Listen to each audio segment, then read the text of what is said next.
So obviously also quite back in the second half, they changed fast enough. Yeah, I was really proud of the boys. I mean, Adelaide, they're a good side. Like, they're very good. They're going to be right there. So it was probably our best win of the season. You know, it was a really tough night. I think we were minus 10 tackles at quarter time, and we ended up being able to wear that back and get in front by the end. So once we got the game sorted, you know, I thought our defence held up enormously well.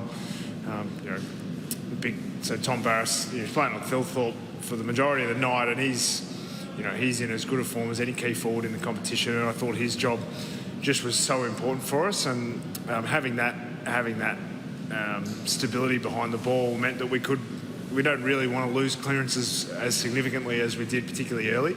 But our defenders held up really well, which gave us enough chances later in the game to get the win. Yeah, Jack Gunston obviously once again presented well all night for you guys. Straight in there for a little bit, but we can just talk about how well the players were. Yeah, I mean, Gunners has been. I talk regularly whenever I get asked about him, really. A lot of what he does is off the field, and his leadership and the structure that he sets up for us on the field, but also the development of our players off the field. So, I'm rapt that he's getting opportunities, shots on goal. I mean, he's a beautiful set shot. So he's very hard on himself. He's very disappointed, but I think he kicked our whole score pretty much in the first half. So, but he's been really important for us on the field, which is a bit more of a surprise. I think off the field, what he's doing has been vital and is helping us, in a lot of ways. And pleased he got some reward for his efforts tonight. Just on that first half, what was the speech to the boys in the rooms? Guys, I suppose were probably second best for the first two quarters. What did you feel like it changed? What did you change to get up in that second half? Yeah, we made a couple of adjustments. I think so. Dylan Moore and Carl Amon changed their roles around a bit, and like, credit to them, they haven't played the roles that they went to very often, but they were both first class. I think Morey led the tackle count in the second half pretty comfortably, and from a leadership perspective, I thought he was absolutely vital in the game. Our defence continued to stand up, and when you watch the Adelaide last goal, the Rankin, Blake Hardwick and Watto had a pretty ordinary handover, but it showed how diligent, when they were on their own opponents and they got their jobs done, how important that was. And it didn't take many lapses, and we didn't have many, which is why they weren't able to score comfortably. So some of the personnel changes in the game, and the players, they really handled well. The other thing about tonight's game is we had quite a lot of players who probably weren't at their best from an offensive point of view, but still were able to make a contribution to the team.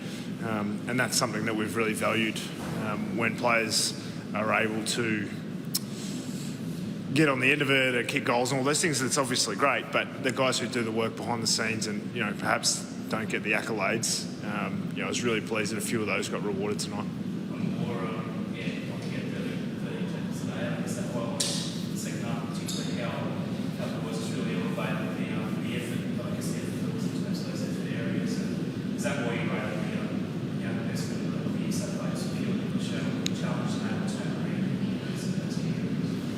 Yeah, I mean, I think maybe it was because it was so close as well, and the emotion of the game. The last 3 minutes, I was talking down the phone the whole time, knowing full well that no one could do anything about what I was saying. But it was a game to be proud of from our point of view, just because I think Adelaide are legitimate. Like, they're a very good side. They're going to be, we play them again later in the year over in Adelaide, and that'll be, that's going to be a really tough game. They're legit from playing against them tonight, and the arm wrestle of the game. I'm sure it wasn't the greatest spectacle on the TV, but I think some of the purists sort of enjoyed some parts of the game where it was very much an arm wrestle with the odd haymaker that got thrown, which landed a couple of times, which is what it took in the end. And someone like Nuke kicks his goal at the end. He didn't have a great night. He got sat on a lot, and he battled away all night, but he stayed in it and stayed in it and stayed in it. And then his moment comes right at the end. So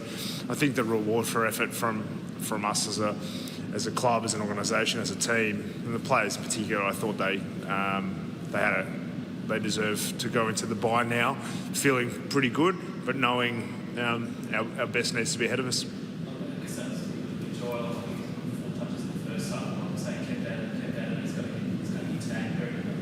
Great job on him. Was that just a sign of growth from him? He's able to keep moving through that kind of situation. Yeah, I mean, he's been sat on a lot this year. It's been a really steep learning curve for him. He got sat on every now and then, but without Will Day around, obviously teams are more likely to go after Nuke, and without Warps tonight, who I thought we missed Warps around the coalface and the clearance battle. It took us a bit of work, took us a bit of time to get into that, but that's where Morey was able to come in and have an impact for us.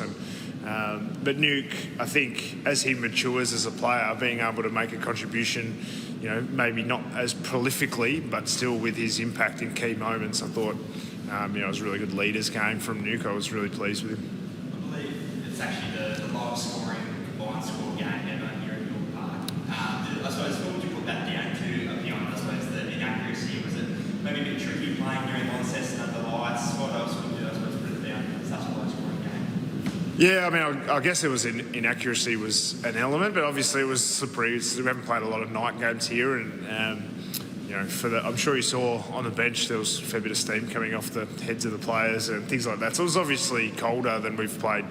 So it was a beautiful day, absolutely magic day here today. But obviously the temperature drops quite steeply with no cloud cover. So it meant that it was going to be slippery. And I thought both teams, they handled it really well early. They were slick. Their first quarter, they were really hard to tackle. Their ball use and clean hands was first class, and it took us a little while to get up to speed with it, to be honest. So, I think it was the conditions that led to the low scoring. And just like, another close game, another win here at Monty, you guys just always seem, I suppose, to get across the line at this ground. How are they, does this ground factor in your success, not just historically, but potentially this season in terms of week 1 finish up?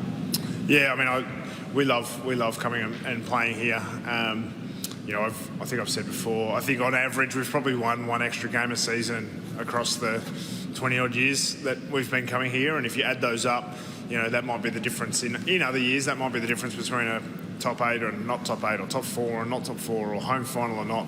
So the advantage that we have is significant. And the other thing about being here is because we've been coming here for so long, there is a feeling of homeliness and community, and the coaches, we actually walk and there's the same guy at the same spot that yells out from the same row, and you're like, oh well, he would have been having a good day because it's a night game, so he's probably been there a bit longer today. So there's this like homely feeling about the community that we're a part of, and I know there's a team coming, but I hope that Launceston in particular continues to call Hawthorn their home team. Some of the conditions are obviously great for the league. First Friday night game, big crowds and supporters, and the conditions in the middle of there at night time. Does it take away from the spectacle? It just is what it is, and you take what you get done this time. No, it is what it is. I mean, they sold out the game. It was a close game. I mean, even though it was not a big high scoring, I don't think too many people turned the TV off. To me, that was a game that you want to watch all the way to the end. Will they show replays of it? Maybe the last 5 minutes they will. But realistically, that's for the AFL, and I'm rapt to be playing down here on a Friday night for Tassie to get that exposure. I think is really important for the state, and important for us as a club that we're putting on a pretty good show for the fans. Have you seen I guess the objection here with the Devils over the last week or two, and have you looked at that closely? How important is it for everyone to get in line and make it happen? Yeah, I mean, I'm always a little bit torn. I think coming to Tassie for so long, it is a state that loves footy. So there's a part of me that's like, well, I wish they would just embrace us and always, be there. But I understand there's a lot of people that want the team, and the AFL want to push the team and it to be a truly national competition. That's the way we're heading. But having said that, they're not my friends, the Tassie Devils. They're the enemy, and I just want everyone from here on the record to just continue to go for Hawthorn, please.